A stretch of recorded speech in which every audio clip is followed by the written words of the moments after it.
एक माँ का आत्मसम्मान। नमस्कार दोस्तों, ज्ञान गंगा चैनल के हिंदी कहानियों में आप सभी का स्वागत है। मैं वंदना श्रीवास्तव आज आप सबके समक्ष एक प्रेरणादायक कहानी लेकर उपस्थित हुई हूँ। दोस्तों, आपने मेरे चैनल को यदि अब तक सब्सक्राइब नहीं किया है तो जल्दी से सब्सक्राइब कर लीजिए।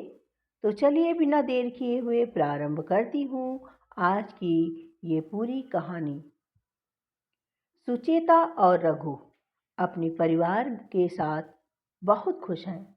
परिवार में रघु, उनकी पत्नी सुचेता, बेटा अवि तथा बेटी अभिलाषा, ये चारों लोग एक सुखी और खुशहाल परिवार है।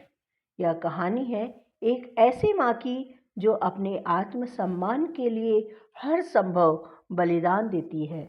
यह कहानी माँ के उस प्रेम की और बेटे के उस धोखे की है जिसको सुनकर शायद दिल को एक धक्का जरूर पहुंचता है।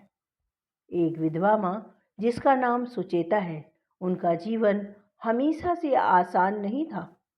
जब उनके पति रघु की एक सड़क दुर्घटना में मृत्यु हुई तो वह जीवन के सबसे कठिन दौर में थी। घर की आर्थिक स्थिति पहले से ही काफ़ी कमज़ोर थी और पति के चले जाने के बाद वह पूरी तरीके से टूट गई और अकेली पड़ गई। उनके 2 बच्चे थे, अवि और अभिलाषा। अवि 12 साल का था और अभिलाषा अभी मात्र 6 वर्ष की थी। बच्चों को पालने की जिम्मेदारी अब सुचेता जी के कंधों पर आ गई थी। वह काफ़ी उदास रहने लगी थी, परंतु अपने बच्चों की खातिर वे हाथ पर हाथ रख कर तो नहीं बैठ सकती थी। एक दिन अवि ने रोते हुए पूछा, माँ, क्या अब पापा कभी नहीं आएंगे? सुनते ही सुचेता जी का कलेजा मुंह को आ गया। सुचेता जी ने आंसू पोंछते हुए कहा, नहीं बेटा, अब हमें ही सब कुछ करना है। तुम्हारे पापा हमेशा हम सबके साथ हैं। बस उन्हें आप महसूस करो तो आपको समझ में आ जाएगा। सुचेता ने अब मन ही मन यह ठान लिया कि चाहे कुछ भी हो, वह अपने बच्चों को भूखा नहीं सोने देगी। सुचेता गांव की एक सीधी सादी महिला थी जो ज़्यादा पढ़ी लिखी तो नहीं थी तथा कम उम्र में उनकी शादी भी करवा दी गई थी। कम पढ़े लिखे होने के कारण उन्हें कहीं भी नौकरी तो मिल नहीं सकती थी, इसलिए उन्होंने दूसरों के घरों में बर्तन साफ करने का काम शुरू कर दिया।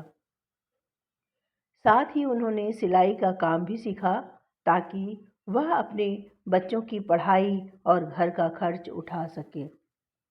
अभी बचपन से ही पढ़ाई में बहुत होशियार था। वह हमेशा अपनी कक्षा में प्रथम आता था। सुचेता को अपने बेटे पर बहुत गर्व था। उन्हें पूर्ण विश्वास था कि अभी एक दिन पढ़ लिख कर घर की स्थिति को जरूर ठीक कर देगा। इसलिए उन्होंने अभी की पढ़ाई में कभी कोई कमी नहीं आने दी। एक दिन अभी ने कहा, माँ, मुझे स्कूल की किताबों के लिए 500 रुपये चाहिए और फीस भी भरनी है। टीचर कह रहे थे कि अगर फीस न भरी गई तो वे मुझे परीक्षा नहीं देने देंगे। सुचेता जी ने अपनी चेन बेचकर पैसों का इंतजाम किया। अभिलाषा ने कहा, माँ, आप अपनी चीज़ें क्यों बेच रही हो?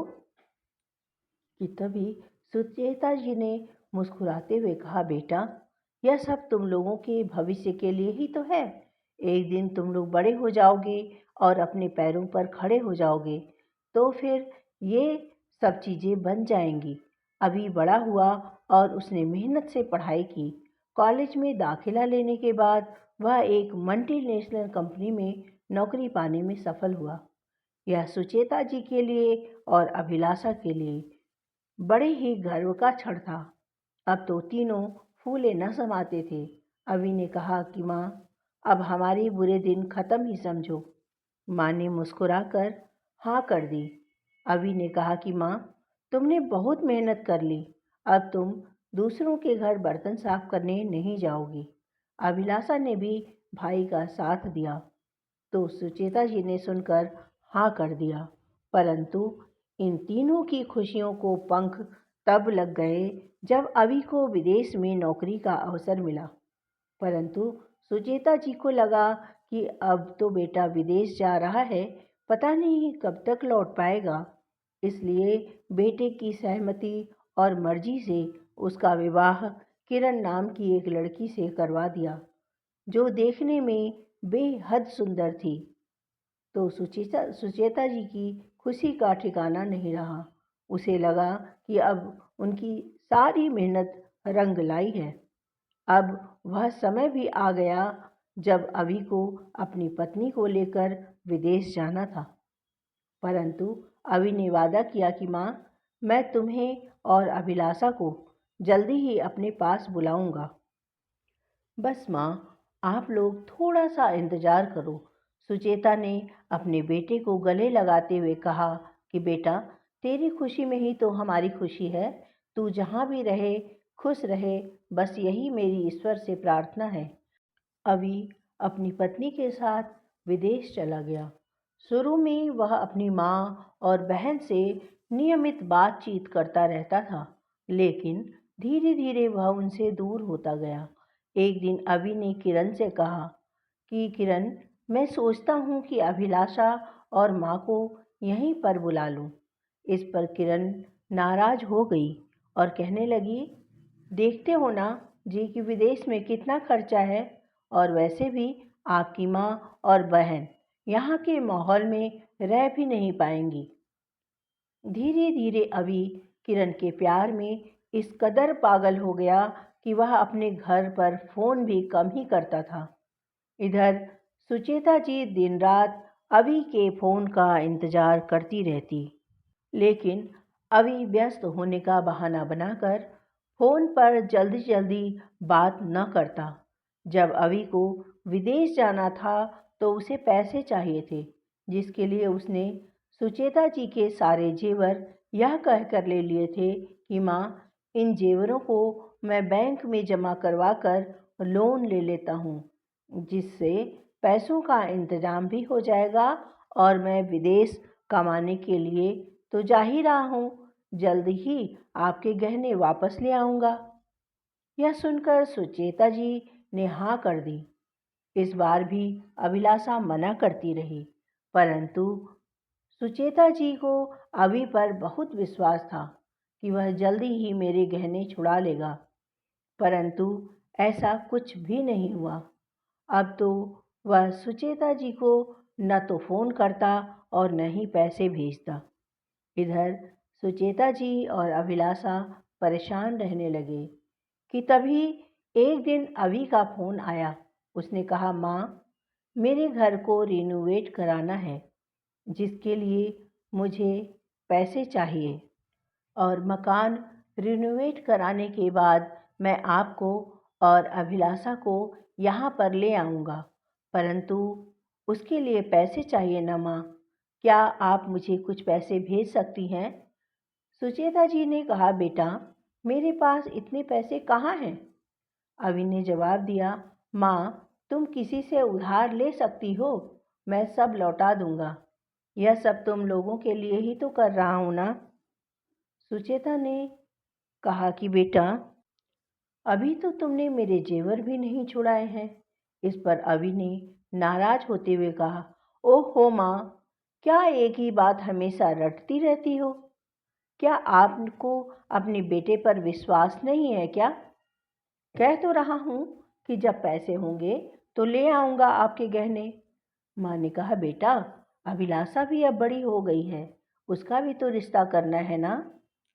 अभी ने माँ को समझाया, माँ, मैं जानता हूँ कि मेरी बहन मेरी जिम्मेदारी है।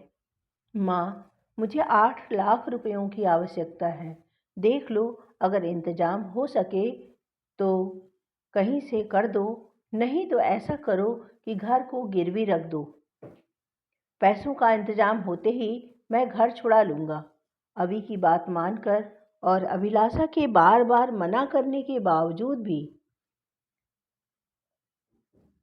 सुचेता जी ने 15 लाख रुपयों में अपना घर गिरवी रख दिया। अभिलाषा ने कहा कि माँ, आप भाई को सारे पैसे मत दे देना, कुछ पैसे अपने कठिन समय के लिए जरूर बचा कर रख लेना। सुचेता जी ने कहा, हाँ बेटी, बात तो तुम बिल्कुल ठीक कह रही हो। सुचेता जी ने अभी को फ़ोन करके बताया कि बेटा, तुम्हारे 8 लाख रुपयों का इंतजाम हो गया है। तो यह सुनकर अभी और किरण दोनों बहुत खुश हुए और 2 दिनों के बाद ही वे घर आ गए पैसे लेने के लिए। आने के थोड़ी देर बाद ही अभी माँ से पैसों के बारे में पूछने लगा।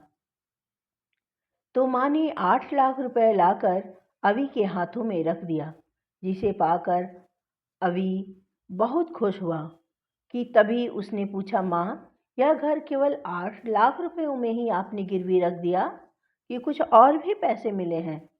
यह सुनकर सुचेता जी अभिलाषा की ओर देखने लगी। अभिलाषा ने उन्हें भाई को कुछ न बताने का संकेत किया, परंतु पुत्र मोह में पड़कर उन्होंने अभी को सच्चाई बता दी, जिसे सुनकर अभी नाराज होने लगा और कहने लगा कि माँ, क्या आपको मुझ पर भरोसा नहीं है? क्या मुझे अपनी बहन की शादी की चिंता नहीं है, जो आपने उसकी शादी के लिए पैसे बचा कर रखा है? लाइए, वो पैसा मेरे पास दीजिए, मैं उसे अपने पास सुरक्षित रखूँगा। तभी अभिलाषा बोल पड़ी कि भाई, पैसे तो बैंक में भी सुरक्षित रहेंगे, तो वहीं रहने दो। इस पर अभी नाराज होते हुए कहने लगा, ठीक है माँ, जब आप दोनों को मुझ पर भरोसा ही नहीं है, तो ये 8 लाख रुपए भी अपने पास रख लीजिए।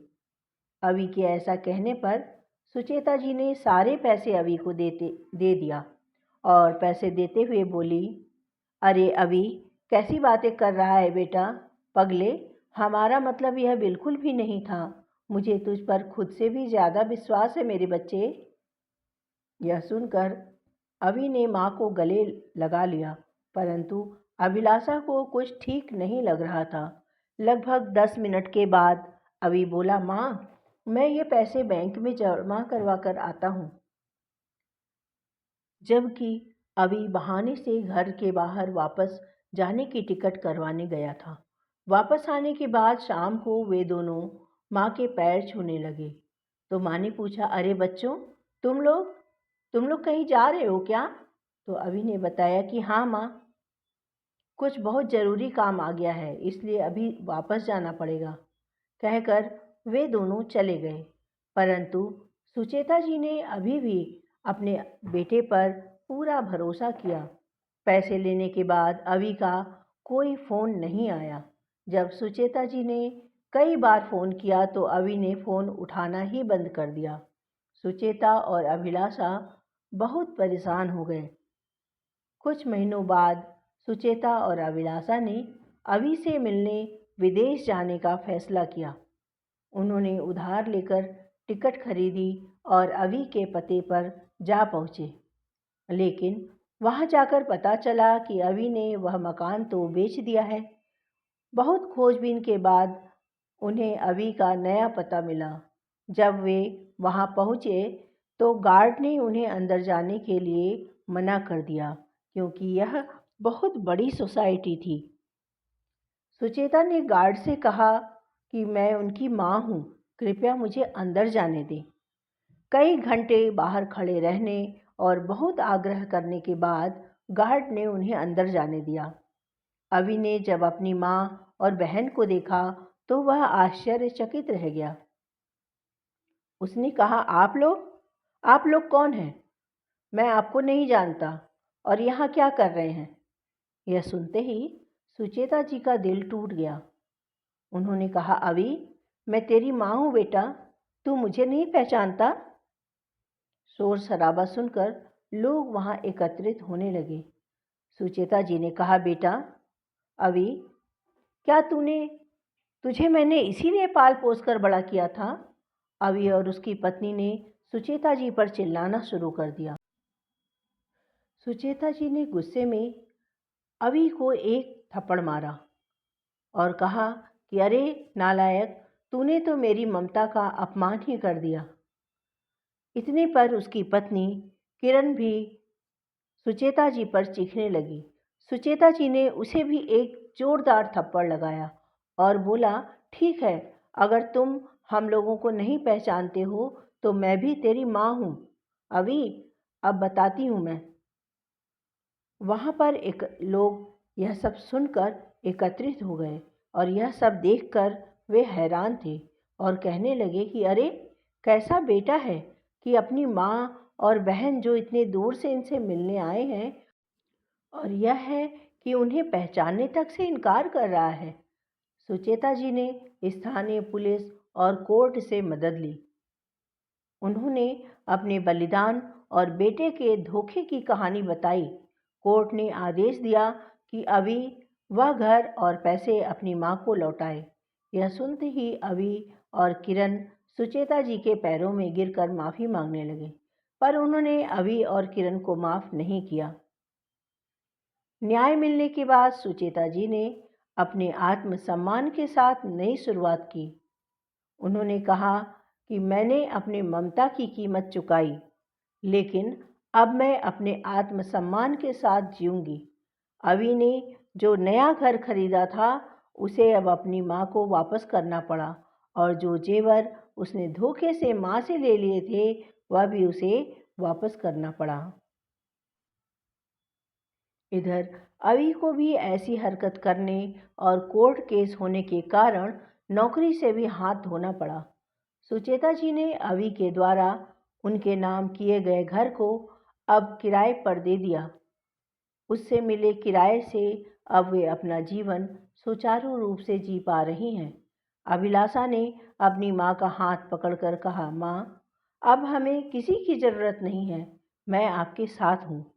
यह कहानी सिखाती है कि माँ का प्रेम अनमोल है, लेकिन उसका सम्मान करना हर बच्चे का कर्तव्य है।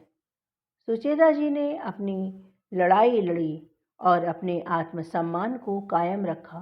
तो दोस्तों, आपकी इस कहानी को लेकर क्या राय है? आपकी समझ से क्या सुचेता जी ने ठीक किया या नहीं? अभिलाषा बार बार अपनी माँ को रोकती रही, पर सुचेता जी पुत्र मोह में पड़ गई थी। क्या अभिलाषा का सुचेता जी को रोकना सही था या गलत? बताइएगा ज़रूर, मुझे इंतज़ार रहेगा।